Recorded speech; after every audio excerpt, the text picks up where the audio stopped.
মাঝের মধ্যে যদি মিষ্টি খেতে মন চায় তাহলে দোকান থেকে মিষ্টি একদম কিনে আনবেন না, বাড়িতে মাত্র 10 মিনিটে এই রকমই লোভনীয় মিষ্টি তৈরি করে নিতে পারেন। এতটা নরম হয়, মুখে দিলেই মাত্র মিলিয়ে যায়। আর কাউকে যদি আপনারা খাওয়ান তারা কিন্তু বুঝতেই পারবেন না যে এতটা টেস্টি মিষ্টি আপনারা বাড়িতে তৈরি করেছেন। তো চলুন দেখে নিই, শুধুমাত্র 1 কাপ সুজি আর 1 কাপ বেসন দিয়ে এই টেস্টি মিষ্টিটি আজকের আমি তৈরি করব। তার জন্য দেখুন একটা কাপ মেপে আমি নিয়ে নেব 1 কাপ পরিমাণে সুজি। সুজিটা কিন্তু একদম মিহি করে যে সুজি হয় সেটাই নিতে হবে। তারপরে নিয়ে নিতে হবে একটা পাত্র, এর মধ্যে আমি কাপ মেপে যে সুজি নিলাম সুজিটাকে ঢেলে দিলাম। এখন এই কাপ মেপে আমি নিয়ে নেব 1 কাপ পরিমাণে বেসন। তারপরে এখানে নিয়ে নিতে হবে ছোট্ট কাপ 1/4 কাপ পাউডার মিল্ক। খুব সামান্য পরিমাণে সল্ট এখানে অ্যাড করলাম, করে চামচের সাহায্যে সব কিছুকে ভালো করে মিশিয়ে নিতে হবে।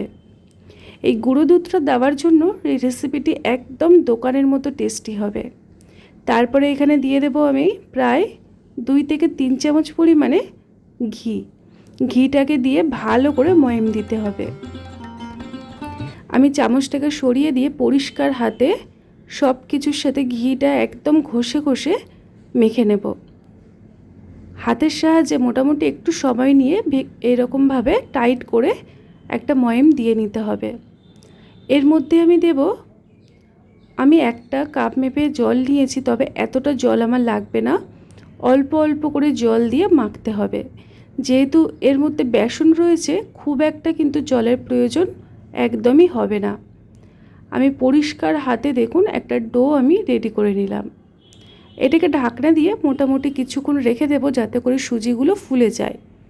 যতক্ষণে এটা ঢাকনা দেওয়া থাকছে জল দেখুন কতটা বাকি হয়েছে। তার মধ্যে একটা কড়াই আমি গ্যাসের উনুনে বসিয়ে দিয়েছি আর দিয়ে দিলাম কিছুটা পরিমাণে কাঁচা বাদাম। বাদামটাকে আমি মোটামুটি কিছুক্ষণ কম আঁচে রেখে ভেজে নেব একদম মুচমুচে করে। আপনাদের হাতের কাছে যদি ভাজা বাদাম থাকে তাহলেও কিন্তু আপনারা ব্যবহার করতে পারবেন। আমি এখানে দেখুন বাদামগুলোকে ভালো করে কম আঁচে একদম শুকনো করে ভেজে নিয়েছি। এখন ওই কড়াইয়ের মধ্যে যে কাপ মেপে আমি সুজি আর বেসন নিয়েছি ওই কাপ মেপে 1 কাপ পরিমাণে চিনি দিয়ে দিলাম, আর ওই কাপটাই মেপে 1 কাপ পরিমাণে জল অ্যাড করলাম। তারপরে চিনিটাকে মোটামুটি একদম গুলিয়ে সিরামের মতন তৈরি করে নিতে হবে। খুব একটা কিন্তু গাঢ় করার দরকার পড়বে না। আর বাদামটা দেখুন খোসা ছাড়িয়ে এইরকম করে থেতো করে নিয়েছি। চিনির শিরাটা ঠিক এই রকমভাবে পুরোপুরি গলে যাবে, তখনই আমি এটাকে নামিয়ে নেব। তারপরে চলুন, যে আমি ডোটা রেডি করে রেখেছিলাম আগের থেকে দেখুন কত সুন্দরভাবে নরম হয়েছে, এটাকে আমি দুটো টুকরোতে ভাগ করে নেব।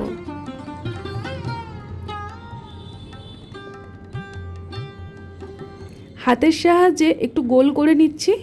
দেখুন দুটো লেচি আমি তৈরি করে নিলাম। এখন অল্প একটু সুজি আমি চারিদিকটা ছড়িয়ে নেব, নিয়ে একটা ডো নিয়ে এটাকে আলতো হাতে বেলে রুটির মতো তৈরি করব। তবে এটা কিন্তু এই রকমভাবে ভেঙে যাওয়ার চান্স থাকবে, তাতে কোনো অসুবিধা নেই। আপনারা এরকম করে ঘুরিয়ে ঘুরিয়ে ভালোভাবে রুটিটাকে বেলে নেবেন, মোটামুটি একদম পাতলা করে বেলে নিতে হবে। তো দেখুন আমিও একই রকমভাবে বেলে নিয়েছি। তো আজকের আমার এই রকমভাবে দুটো লেচি কিন্তু রেডি করে নিতে হবে। আমি আপনাদেরকে একটা দেখিয়ে দিলাম। এখন একটা ফ্রাই প্যান আমি বসিয়ে দিয়েছি গ্যাসের উনুনে, আর রুটিটাকে দিয়ে দিলাম, দিয়ে সেঁকে নিতে হবে।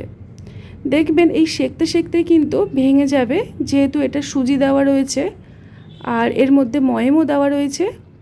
এখন আমি একটা সাইড উল্টে দিয়ে তার মধ্যে অল্প একটু ঘি ব্রাশ করে দিচ্ছি। আপনারা চাইলে এই রুটিগুলো ভালো করে তেলে ভেজে নিতে পারেন, তবে আজকে যে মিষ্টিটা তৈরি করব তাতে কিন্তু তেল আমি একটুকুও ব্যবহার করব না, ঘি দিয়েই সম্পূর্ণভাবে তৈরি করব।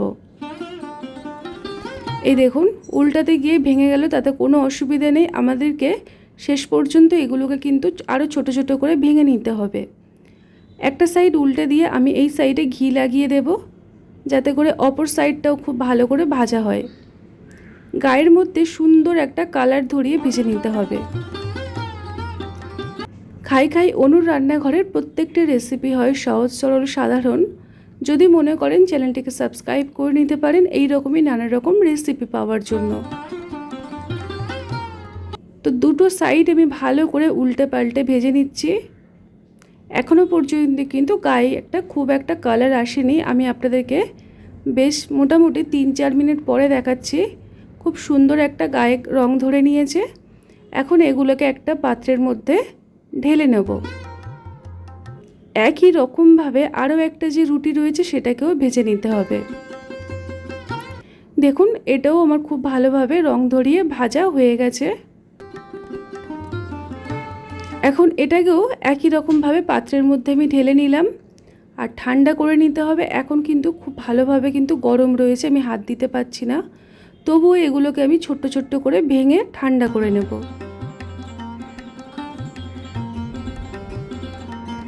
দেখুন কতটা মুচমুচে হয়েছে, কালারটা কত সুন্দর এসছে। এই রকম হাতের সাহায্যে ছোট্ট ছোট্ট করে টুকরো করে রেডি করে নিলাম। এটা মোটামুটি ঠান্ডা হয়ে গেছে। এখন আমি নিয়ে নিয়েছি একটা মিক্সিং জার।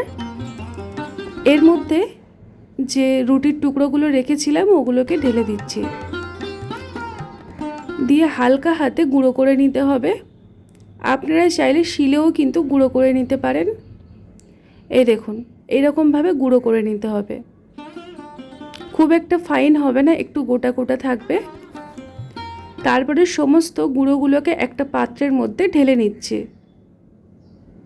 তারপরে দিয়ে দিলাম আগের থেকে ভেজে রাখা চীনা বাদাম। আপনারা চাইলে নিজেদের পছন্দ মতো কিশমিশ, কাজু, নিজেদের পছন্দ যে কোনো রকম ড্রাই ফ্রুটস ব্যবহার করতে পারেন। এখন আমি এর মধ্যে দিয়ে দেব আগের থেকে যে চিনির শিরাটা রেডি করে রেখেছিলাম, অল্প অল্প করে দিয়ে দিতে হবে। একই সাথে বেশি করে দিতে যাবেন না, তাহলে কিন্তু খুব একটা নরম হয়ে যাবে, তখন অসুবিধা হতে পারে। কেননা নরম হয়ে গেলেও বা এর মধ্যে কাঁচা সুজি বা কাঁচা বেসন অ্যাড করা যাবে না। আমি দিয়ে দিলাম আরও একটু চিনির শিরা। এইভাবে অল্প অল্প করে প্রয়োজন মতো দিতে হবে। দেখুন মাখাটা ঠিক এই রকম হবে। তারপরে আমি এখানে দিয়ে দেব আরও একটু চিনির শিরা, দিয়ে মাখাটাকে একদম ময়ম একদম মোলায়েম করে মেখে নিতে হবে। সবার শেষে আমি দিয়ে দিলাম মোটামুটি 3 থেকে 4 চামচ পরিমাণে ঘি। ঘিটাকে দিয়ে আবারও খুব ভালো করে সব কিছুর সাথে পরিষ্কার হাতে মিশিয়ে দিচ্ছি। বন্ধুরা সব সময় কিন্তু মিষ্টি আমাদের দোকান থেকে কিনে আনতে হয়। মাঝের মধ্যে এই রকমভাবে মিষ্টি তৈরি করে ভগবানের সেবায় দিতে পারেন, অথবা অতিথি এলে তাদেরকেও আপ্যায়ন করতে পারেন। আর এই রকমভাবে মিষ্টি তৈরি করে আপনারা মোটামুটি 1 মাস পর্যন্ত রেখে খেতে পারবেন, তাতেও কিন্তু একটুকু গন্ধ হবে না। আমি এখানে গুঁড়ো দুধ ব্যবহার করেছি, সেই জন্য আমি এটাকে মোটামুটি 1 মাস রেখে খেতে পারবো। আপনারা যদি লিকুইড দুধ ব্যবহার করেন তাও হলেও আপনারা 1 সপ্তাহ রেখে দিতে পারবেন। দেখুন হাতের সাহায্যে আমি এইরকম লাড্ডুর আকারে তৈরি করে নিচ্ছি। প্রত্যেকটা লাড্ডু আমি একই রকমভাবে তৈরি করে নেব।